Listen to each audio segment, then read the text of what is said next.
Hello everyone and welcome back to the final chicane with me, Kristen Boylan.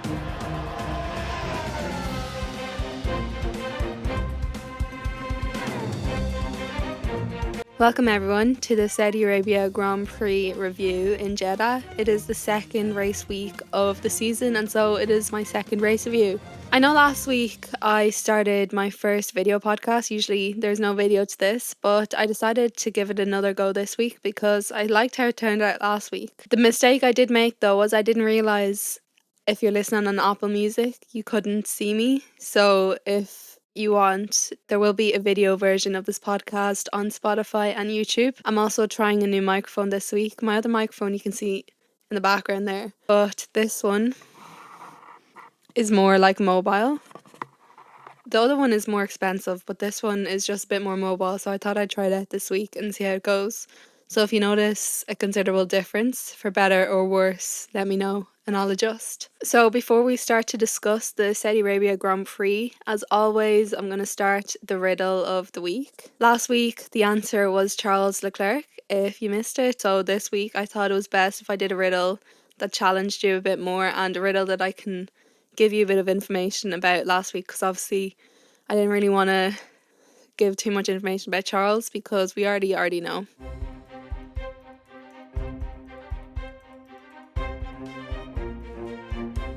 Born to speed, charisma my tool, not just a racer, but a charm's own jewel.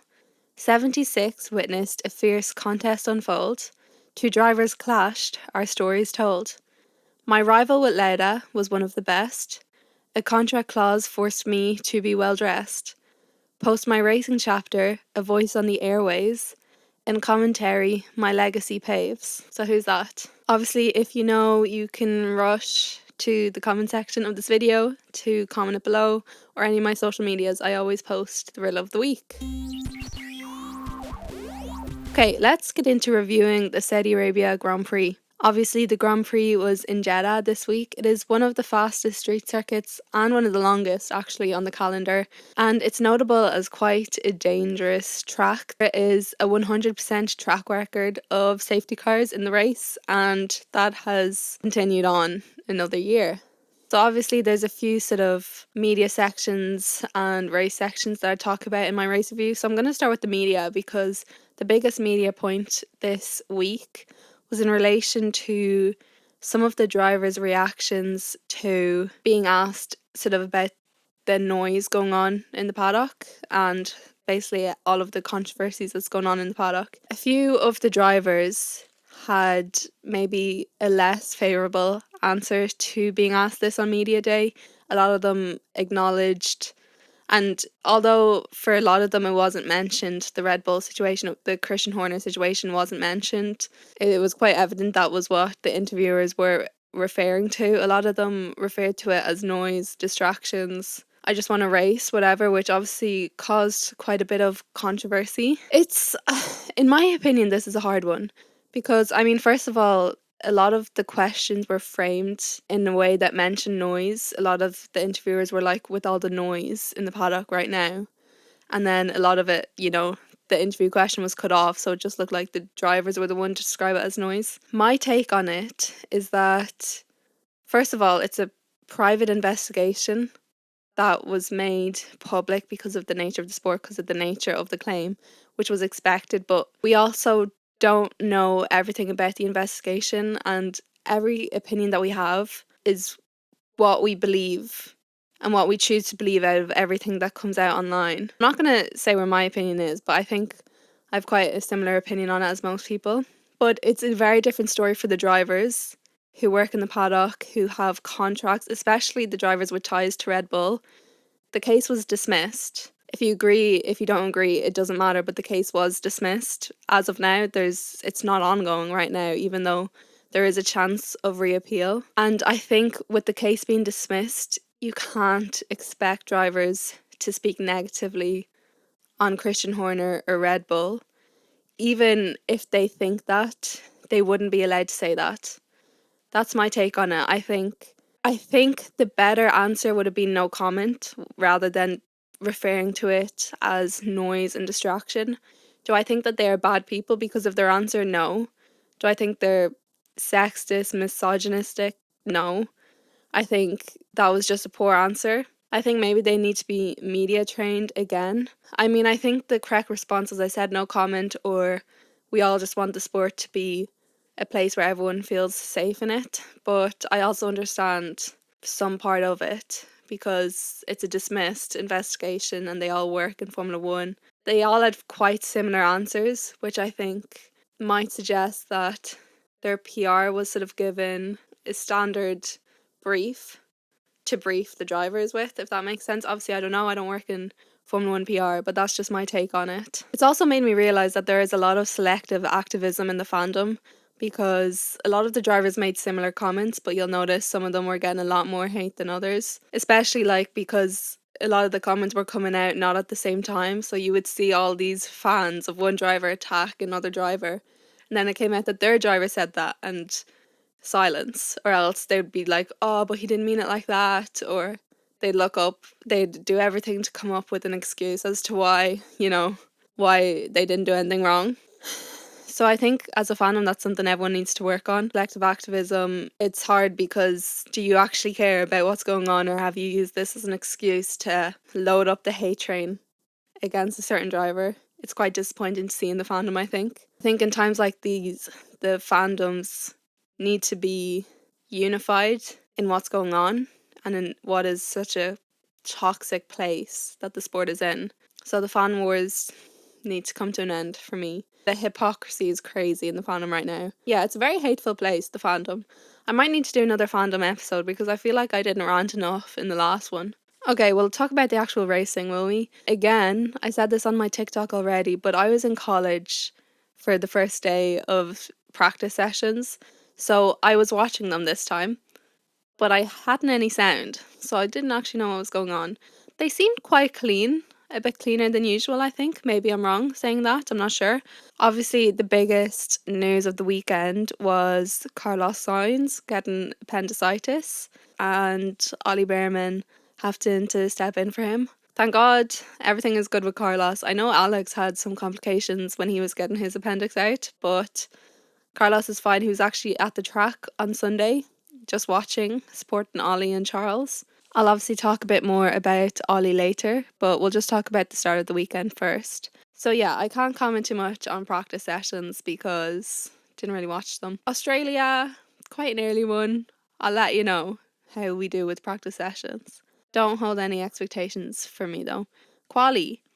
Quali was an interesting one. Oh my god, I was so stressed out to get home for quali because my class finished I left early. My class finished at 3:45 and quali was at 5, I think. And I live an hour away, so I was on the bus and I was literally watching the time the entire way, panicking because I cannot stand missing quali. And I can't be in a public place watching Formula One either. That is not for me. Like, I have Sky Go, but no, I need a TV in front of me. I need to have the timings on my phone and I need to be alone because I panic. I panic so hard. Quali makes me so nervous. I'm just looking at the notes that I took for quali in my trusty notebook. Ollie Bearman got into Q2, which is so impressive for one of his first times driving the Ferrari. Obviously, it's a fast car, but at the same time, it's only a fast car if the driver can drive it well, and Ollie definitely can. Ollie actually got pole in F2 that weekend, and then obviously he couldn't race, so he was probably a little conflicted because he got pole, but obviously nothing beats racing in Formula One. Like, he can always say for the rest of his life that he was a Formula One Ferrari driver, even if it was for one race, 2 races, however long.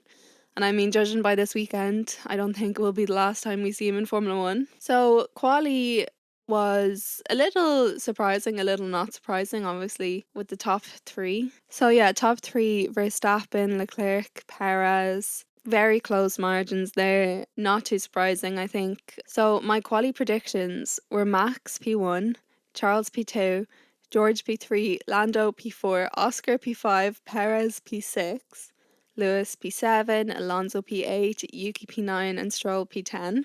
And I was off. Yeah, I was off. Just a little, not too bad. Obviously, top 3, Verstappen, Leclerc, Perez. no surprises there. Probably should have given Checo a bit more credit, a bit more trust in Checo is needed from me, I think. Alonso, insane. P4, okay. He's always getting everything he can out of the car and it's always so impressive. Piastri out-qualified Norris. The gap between Lando and Piastri. So Piastri's time was 1:28.089 and Norris's time was 1:28.132. That is a tiny, tiny gap. And that just proves that they had the car at the limit. They got everything out of the car. They're both so consistent. Very impressive. Good on McLaren. Well done this year, guys. Then around 1/10 between Hamilton and George, with George just about getting the upper hand. Yeah, obviously this year it's very important for George to sort of take a lead on the team and prove that he can lead it. But I think Hamilton will be pushing as hard as ever. So I think we'll get quite a few good battles between the two of them this year. Then Tsunoda ninth, incredible. Yeah, the car looked good this weekend for Yuki. He got the setup right. I said this all in my TikTok, so now I feel like I've already said it here, but I haven't, sorry. Solid Q3 appearance for Yuki with a good car underneath him this weekend. I mean, Ollie, again, getting into Q2 is just so impressive. I mean, Ollie is only 18 as well, so he's just so young. He's such little experience in Formula 1. Does he have any? I don't know. But to get the Ferrari into Q2 on your first, qualifying session in Formula 1 is incredible. I don't know if Stroll had problems or something, I can't really remember now, but Alonso is obviously that step ahead right now. Haas didn't have pace this weekend. They didn't have pace in qualifying. I don't know what happened there, especially with Hulk in Q3 last week. It was probably a bit disappointing, maybe a bit unexpected. And Williams too are struggling. I didn't think Williams would struggle as much as they are this year. I'm a bit disappointed about that, but it's only race 2, so there's still so much more time. Alpine, same. They're not having a good season so far, are they, Alpine? Down at the bottom. I guess they're the slowest on the grid this year. And RB, like I said, Yuki, great job. I know Daniel had some balance issues with the car that they just didn't get right, unfortunately, and he qualified quite a bit slower than Yuki, I think. Nearly half a second. So obviously he needs to work on that. I did see he was quite angry about it, which is a good thing, I think. Yeah, I think once they get the balance of the car right, Daniel will be on his way, but hopefully they do find that balance and they find the car that Daniel is comfortable in, because I'm guessing there's quite a few differences with the car setup between Daniel and Yuki and what they like, and Daniel is just struggling to find his perfect car so far. But yeah, Perez also made quite an interesting comment after qualifying where he sort of recognised that he will never be able to sort of do what Max does. And I mean, I guess looking from the outside, it's true. I don't think any driver on the grid is capable of doing what Max is doing currently. And Perez obviously recognises that being in the same car as Max, it must be tough being Max's teammate and doing everything that you can and still just not getting the upper hand on him. And not even knowing why, just because he just has that in him.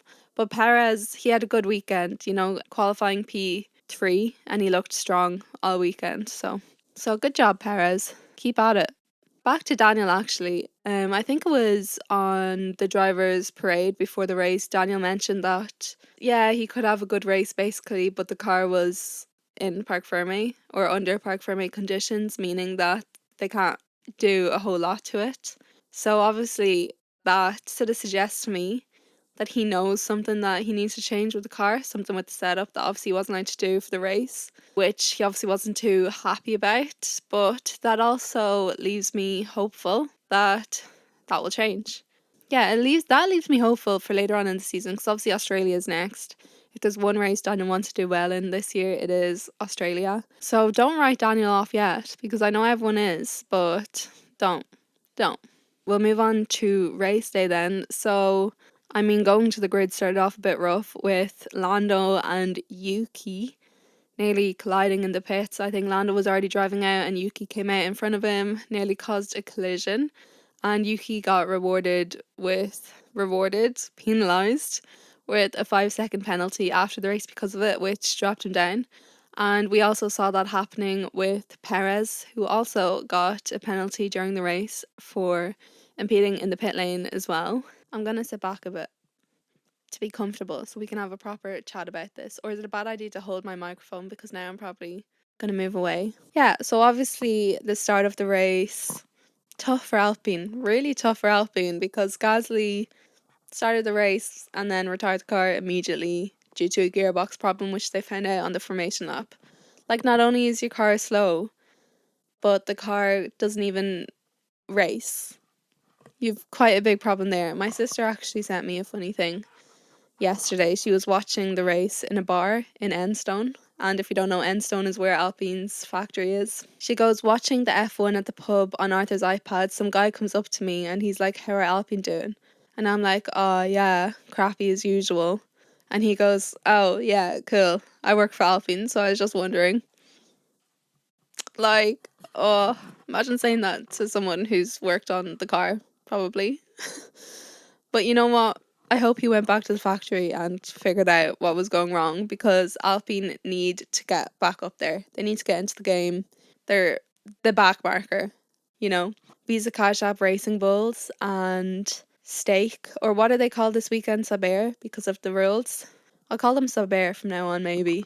Saber, Haas, Williams, they're all fighting right now to be a midfield team, and they're not all going to make it. One of them, and right now it's looking like Visa Cash App Racing Bulls, but I do have faith they will get better.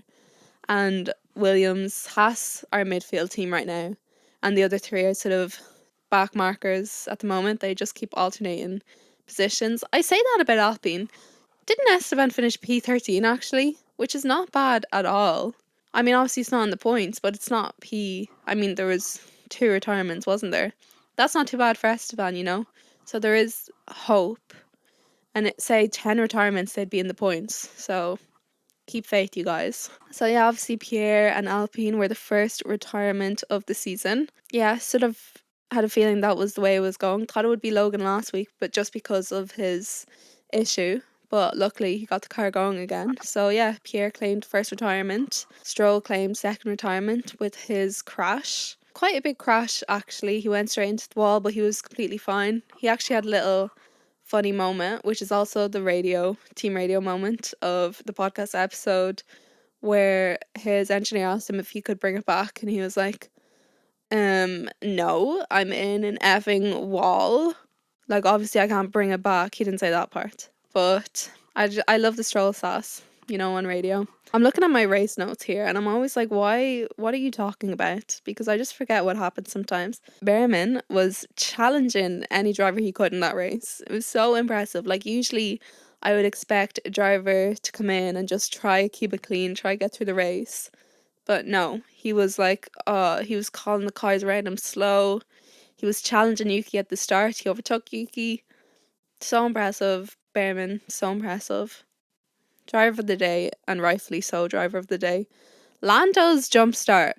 This boy, honestly, if you didn't see on Friday, the days are confusing me.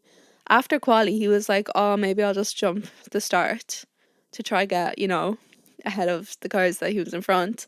And then he actually jumped the start and he didn't get penalised over it, which I don't get.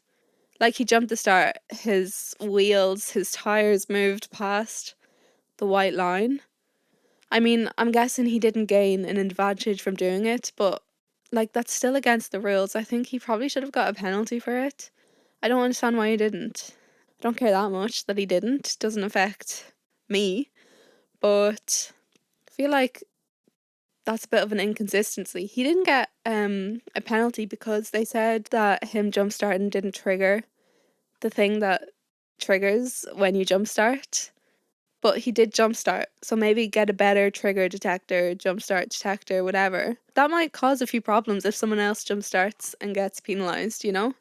Anyway, consistency is key in Formula 1. First safety car. Was it the first safety car? Did I just lie by saying that? Of a race this year? I don't know. Anyway, safety car. One thing, F1, and I'll have your next for this. Of course, Daniel had a 50-second pit stop. And of course, it wasn't broadcasted. So everyone just thought Daniel Watt got overtaken by like 4 cars or 5 cars or whatever. So if you didn't know, Daniel had a 50-second pit stop. There was some problem with his rear tyres, I think, which put him from, where was he, 14th to 19th? 18th, I guess, since the other two retired. And so basically the rest of his race was stuck in the train. I'm gonna say right now, Daniel did not have a bad race yesterday, and all of the hate that he's getting, saying that he shouldn't be in Formula One, saying that he's so much worse than Yuki, is so untrue. He had a bad qualifying, no doubt about that. 5 tenths off your teammate, not gonna do. The amount of hate he's getting online though, saying he's washed. It's race 2, guys. Race 2. There are 24 races in this calendar. There are 22 more to go. Daniel, I'm telling you now, Daniel will be fine this season. He will do better. Him and Yuki are just going to go out there and slay. And that's all. Australia is next. Daniel's going to have that fire burning in him for Australia. Just have a bit more faith in Visa Cash App Racing Bulls, because Daniel and Yuki are going to be out for everyone's necks this year. I'm telling you. Lando in the lead of the race was so nice to watch. Nice to see another car in the lead. And Perez was just cooking from behind him. Perez was cooking all race. He had a great race. He and Max, now both of them were so much faster than everyone else. So obviously Perez had a penalty but still kept his position. So isn't that just great how it's not just Max who's dominating, it's Perez too. Maybe if one of them could stop and give someone else a chance, that would be great. But to be fair, I'm probably alone on this opinion, but I don't find the races that boring even when Max is winning. Like, I'd love to see random people on the podium, but it doesn't ruin Formula One for me. And I'm not like a sole Max fan. Like, I'm a fan of all of the drivers, to be honest. There's no driver that I hate on the grid. There's no driver that I really dislike on the grid.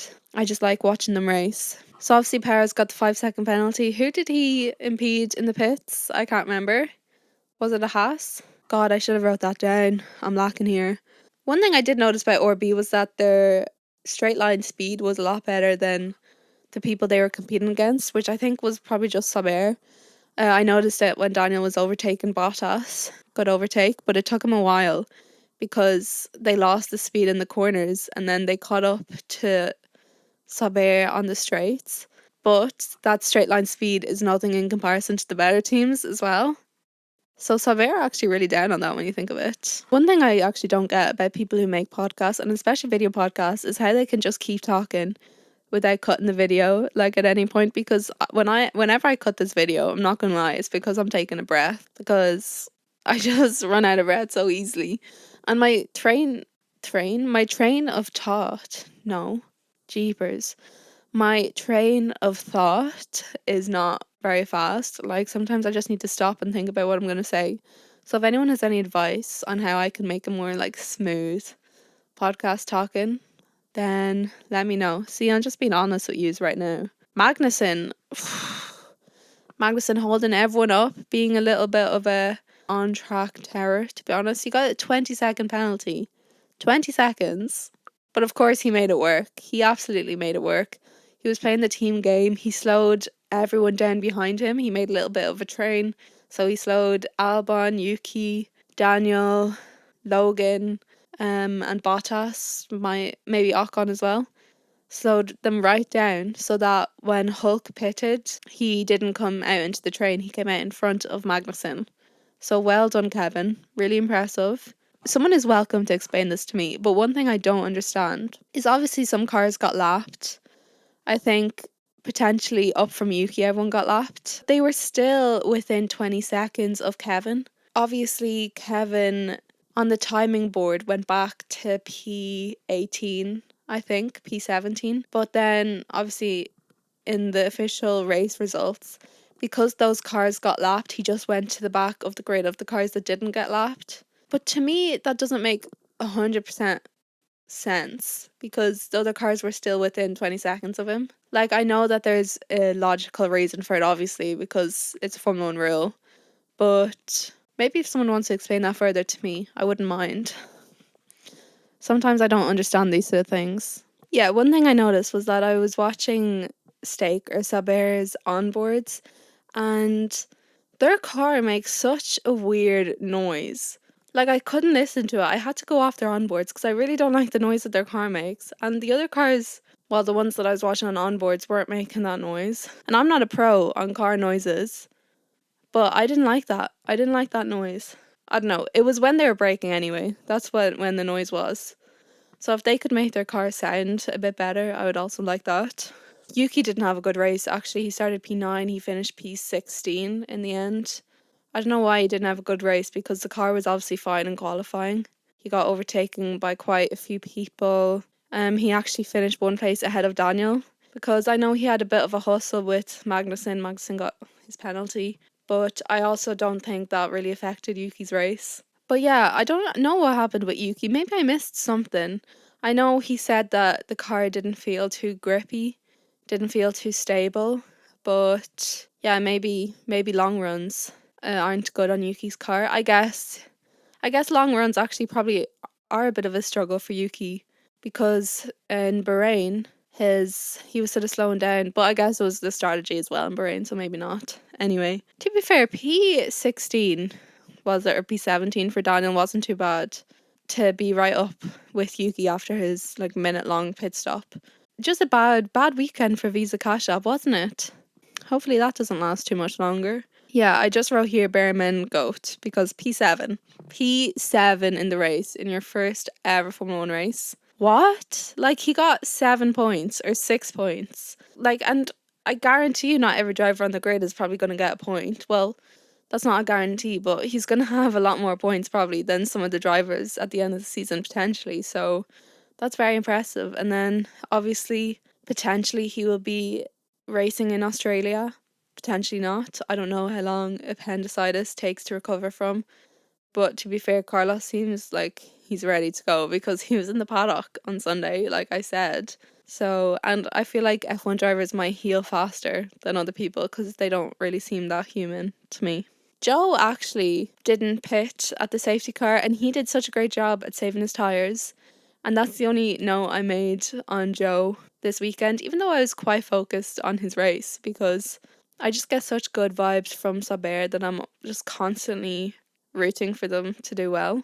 And then Daniel had a spin at the end of the race. He took too much curb and he spun all by himself. And to be fair, he was the first to put his hands up afterwards and be like, yeah, that was a dumb mistake from me, to his engineer. And actually, I was listening to Daniel's onboard at the end, and his engineer, Pierre, was apologising for the car and stuff. So I think they have sort of a direction to head in for Australia. And I'm going to say it again. I think Visa Cash App or B are going to rise. They're going to rise from the ashes, and they are going to come back, and they will be out for everyone's necks. I know I've said that since the start of the season, and maybe that hasn't come true yet, but don't lose faith, guys. Don't lose faith. Driver of the day, my drivers of the day were Ollie for sure, K-Mag, because although he was a bit of a terror, the teamwork game did it for me, and not a lot of the other drivers really stood out, and Max, because I don't agree with Max never getting driver of the day, just because he's so much faster that we don't really see him on screen. So I'll give Max a driver of the day today. McLaren, I'm sorry, I didn't really talk about McLaren, did I? Okay, I think I missed something in Lando's race, because why he finished P8, I'm not too sure. I know he didn't. He stayed out. So I'm guessing that's why, actually. But Oscar P4 was incredible. Really well done from Oscar. I actually think McLaren are quite on par with each other, to be honest. They're just so consistent. They're consistent with each other as well. They're constantly swapping positions, as in who's leading out of the two of them. They're just a strong, consistent team this year. Still not sure about that jump start, guys, but like, go on. He didn't really gain from it. Anyway, I thought it was an interesting race. But yeah, do I have anything else to say on the race? I'm not sure. Australia is next. And do you want me to make your days right now? Because you have a 4 a.m. start for the Australia Grand Prix. And I think a 6 a.m. start for the Japanese Grand Prix. So you're going to have to adjust your bedtimes to be wide awake for these. I always love the Australia race. Qualifying is 5 to 6 a.m. for Australia. 5 a.m. to 6 a.m. And I will be up. And I will be letting you know about the race weekend if that is not for you. which is fair because that's quite early. But think about the Australians who have to watch the races at a weird time every single week, because I just wouldn't do it. I wouldn't be a Formula One fan, I don't think. Okay, fancy Formula One this week. I didn't change my team since last week. That's not really something that I do, I've noticed. I prefer to just be with the people that I chose. I absolutely changed it this week though, because I want to do well, I've decided. And that's not happening with my current team. Actually, it's not bad. When I checked this yesterday, I was P2 in my league, and now I'm drawing P3 because Arthur got a point from somewhere. That's so rude. Let me read out my fantasy league. Also, if you want to join my league, I will leave the code for it in the description, and you absolutely should join. So, number one again is Simon. I don't know who you are, Simon, but if you want to comment under this video and let me know who you are, so we know who to congratulate for your 376 points right now. Don't pit stop me now. Second, Arthur is third, and I'm drawing with Arthur, which is a disaster. If you don't know who Arthur is, he is the guy who made this intro music for the podcast, and the intro music is iconic, by the way. And top five, finishing top five, is Suki Yonoda. So my first team is third, and my B team is sixth. So some changes had to be made, and I won't tell you those changes. I'm on 370 points and 345 points though, so that isn't too bad, is it? Is that bad? I don't know. I don't know absolutely everything about fancy Formula One. Who will I give name of the week to? Wings flapping. Down in 17th place, Ruth. Wings flapping, Max wings flapping. It does go. I like that. If he was a swan, that would be his name. Well done, Ruth. Yeah, so that's Fancy League. So you should definitely join that. I would love to see more people join it. It's just a fun little thing. So yeah, we'll just go back to the riddle then.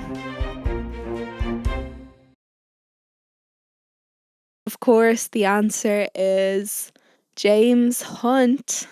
Yes, James Hunt was in Formula One for the 1970s, and he was undoubtedly one of the most prominent figures of the sport. I mean, if you ask someone who watched Formula One but doesn't know too much about it, like weren't obsessed with it, even people who didn't know Formula One but just know of its existence, it's likely that they know who won the 1976 World Championship. That was James Hunt. Yeah, so Hunt's racing career started at Hesketh, and then they sort of started to go down money wise, as teams did quite commonly back then. And then he moved to McLaren.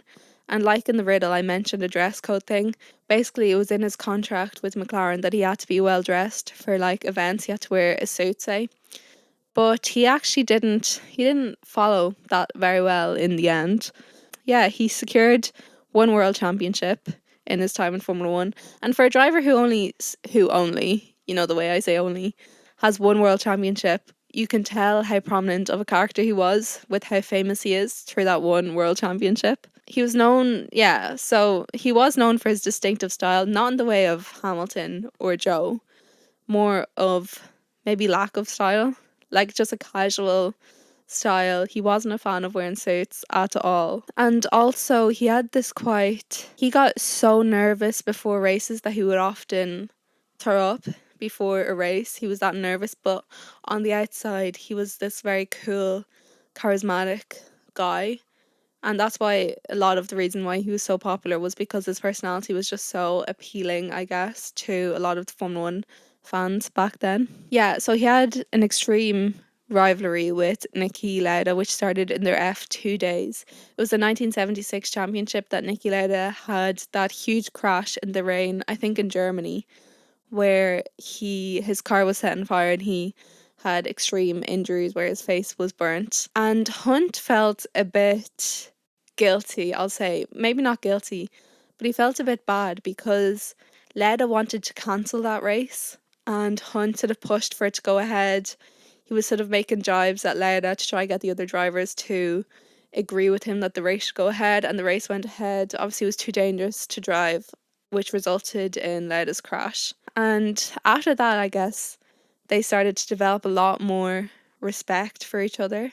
Yeah, I wouldn't say they ever became friends, but they became more friendly. As one of the Hemsworths in it as James Hunt, I can't remember which one. So all of that you can see in the movie Rush. I actually mentioned the word Rush to see if anyone would catch on, if anyone was a little stuck on it. But there's a Hi, it's movie Future called Me. I'm Rush just on letting you know that Netflix. my microphone for some reason broke for this next part. Sorry.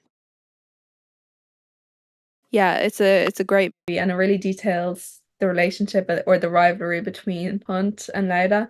And it's such an interesting story. Nicky Lauda, I'll talk about him one of these days. I haven't already, I don't think. Very interesting man. But yeah, I think that's all we really need to talk about today. Sorry if I forgot anything. I hope these reviews have been insightful or entertaining. Let me know if there's anything you want me to talk about or random episodes that you want me to do. See you after Australia. Bye.